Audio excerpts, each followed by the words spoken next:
Assalomu alaykum hammaga, yana sizlar bilaman. Bu prankim uzoq kutgan sizlar bilaman, chunki anchadan beri chiqarmay qo'yganman. Qiz o'rash prankim.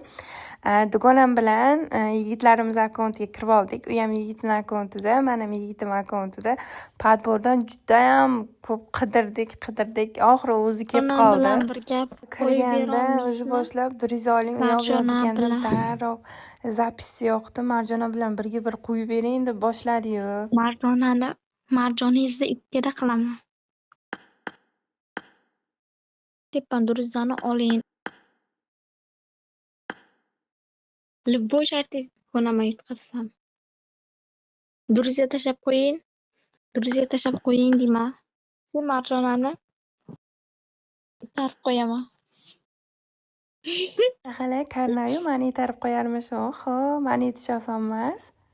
Qizga shart taklif qildim. Hamma shartingizni, любой shartingizni qilaman dedi. Qizlar qanaqa bo'lib ketyapsizlar? любой shartingizni qilaman deb. Marjoniga emas, meni yutish. Bu qizchani popagini pasaytirib qo'yish kerak-ku. Qizim bo'lasim desam rozi ham bo'lib ketdi.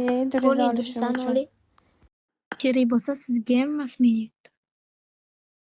Shart berdim. Agar yutqizsangiz Fayozni quliman deb aytib berasizmi dedim.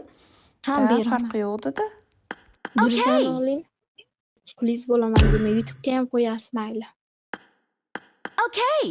Mayli. 5 ta shotgacha o'ynaylik.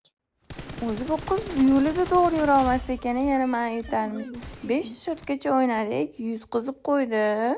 Chiqqandan keyin men derazadan chopib boribdi-da, qaranglar. Bitta durizani olishim uchun, lobbi o'ynashim uchun bunaqa shartlarga rozi bo'lishini qaranglar. Bunaqa qizlarni nima deydi? Kommentga yozib ketinglar. Hammaning fikrini kommentda kutaman. Video yoqqan bo'lsa bitta like bosishni esinglardan chiqarmanglar. Bundan keyin bundan ham chotki video qilib chiqarishga harakat qilaman.